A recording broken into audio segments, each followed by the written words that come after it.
Oh, I very much care about the future. I think I could look back and say my whole life has been concerned for the present and how we're moving to the future because they're not disconnected. I think caring about the future, there's something innate about it. I think there's something biological. But I think, there's just this inherent sense that we have a responsibility to the future. Is the future 2 minutes from now, 2 days from now, or 20 years from now? And I care about all of those. So the quality of life that I have now, I do want 20 years from now, and even a better life, I think. I believe that our faith should serve as an inspiration to all of us to contribute and be active in the process of ensuring the future. I think about the future because it helps me determine what my decisions and my actions are today in the present. Seeing that my choices have an impact on the planet and the organisms that live here. Seeing that has helped me to be able to, I think in some sense, make better choices because I do feel the sense of commitment toward the future. I am a steward. I think all of us who work in city government, who are called to service in one way or another, are stewards. So our responsibility here is not only to the present, but absolutely to the future. And so as someone who is in medicine, I'm very motivated because I look at the science. I look at what the prospects are for a future for our planet, for other species, for humans, realizing that we're losing, I think it's 200 species a day that are becoming extinct, just wiped off the face of the earth. This idea about the future, for me, is connected almost at a spiritual level of this connection to life and this planet, that we're all connected. We're all connected. And what we do affects everything else. And I think that's the sort of sense of responsibility that I have, that I need to do what I can while I'm here to make a difference. I can't quite imagine the future, despite all of the folks who have described it, ranging from former vice presidents to Nobel laureates, to folks in Alaskan villages that are disappearing into the water. It's really difficult to comprehend that. So some of it's about finding the little piece that you can sort of connect to. It's being really fully grounded in the present as the future unfolds.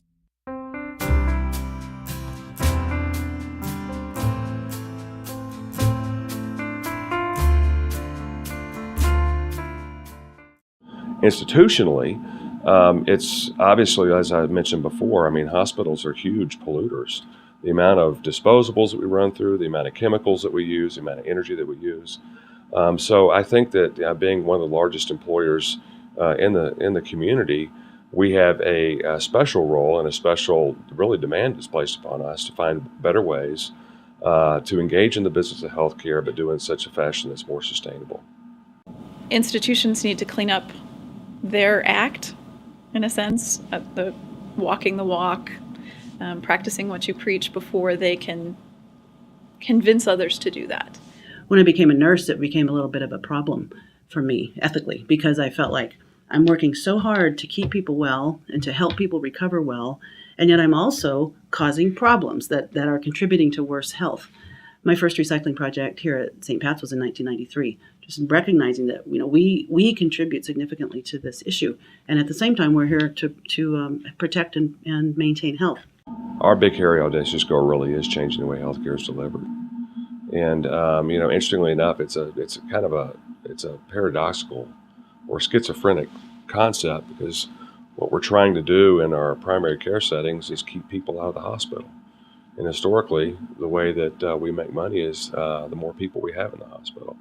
And that really is kind of a lopsided equation.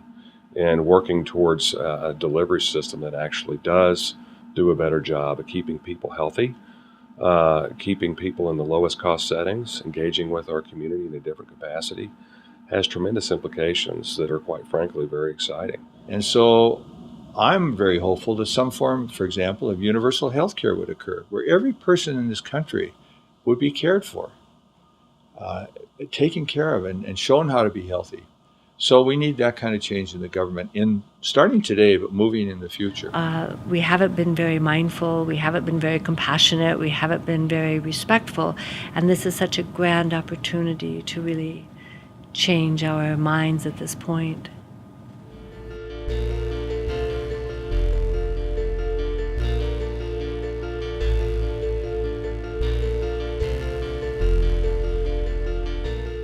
I think the biggest issues for me are climate change and just human population and consumption. We're in such an incredible state of denial about the impact that we as a single species have had on this planet.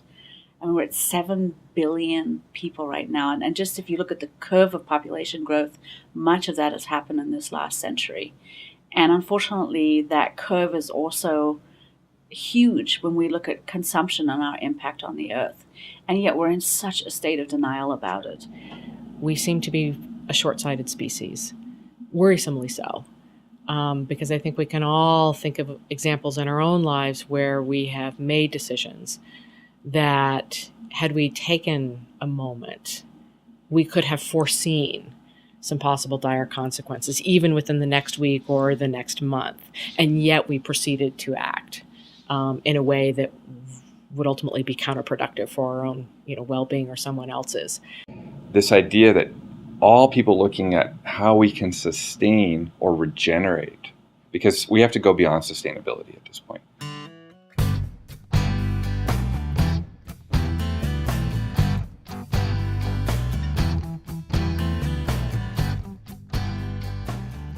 I feel like when people are given kind of permission and invited to solve their own problems, it's phenomenal what they come up with. Things that we could never think of. These glorious solutions.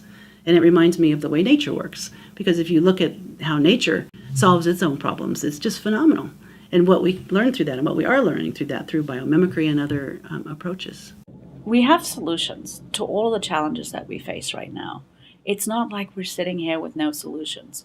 There are plenty of solutions. And if collectively we all decided to change our own personal behavior, that would make a huge difference. And then on the larger scale, on the societal scale, especially around things with climate change, there's plenty of evidence that we have the technologies. We have alternative sources of energy, and through that and using conservation, there's no question we could change how we live on this planet. But we've all got to help, and we've all got to pull our weight.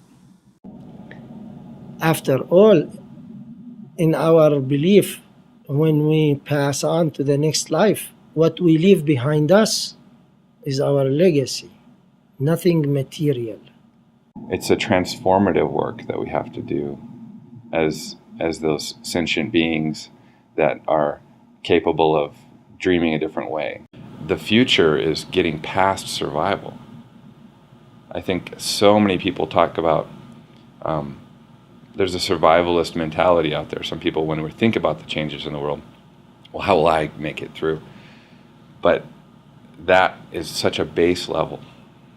And what we really want to do is we want to thrive and be fulfilled, and so that's going to take something more.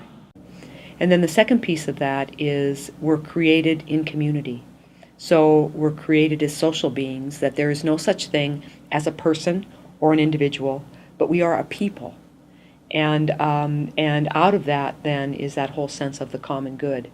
That if in fact my focus is on what is good for the whole, then my individual needs will be met in a way that I would never imagine. Well, I think we have choices every day that we can make on an individual level, one person at a time sort of choices, which then push our market and it pushes our behavior on the whole as well. So examples of that have to do, I basically organize these things by energy, waste, toxins, and engagement. And so if I were to think of something in each category, energy, the big two ways that we can impact energy in our own lives really are through our transportation, which is about half of our energy use, and through our homes. At the city of Missoula, we've gone through a fairly comprehensive energy audit, and as a function of that, we're figuring out new ways to save energy, which saves us money, which is great for the folks we serve, great for the environment. So that's a piece that we can engage in, and if we can demonstrate to folks that makes sense in a big place like the city of Missoula, then it might work in their homes.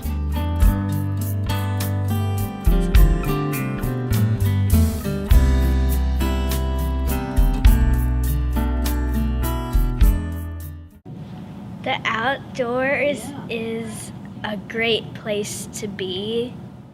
It allows you to be in nature. I like quiet spots sometimes where I can just sit by myself in a park. A ton of ways to help reduce carbon footprint for any type of building. Like just growing a few more plants inside the building that can help the air.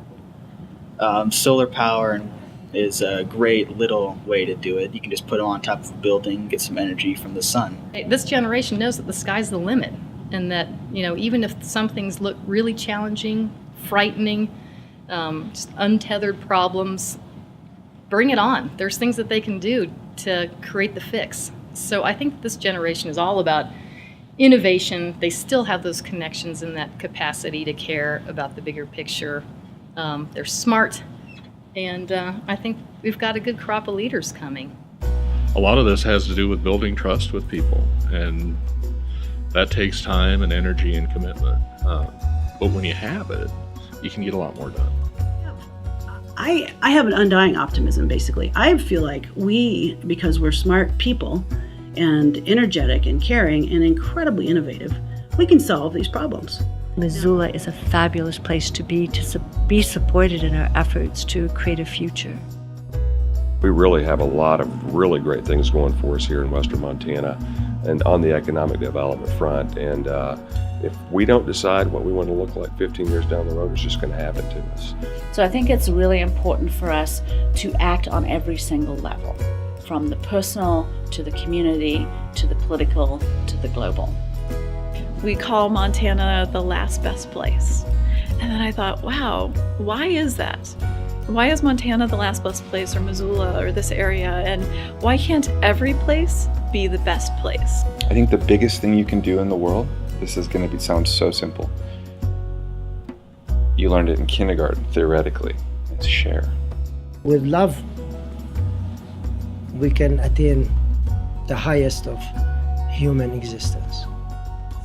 What does love feel like? Why do I care? And out of that sense of love and care, service flows. We all have great capacity to make a huge difference, and especially now. And if not now, when?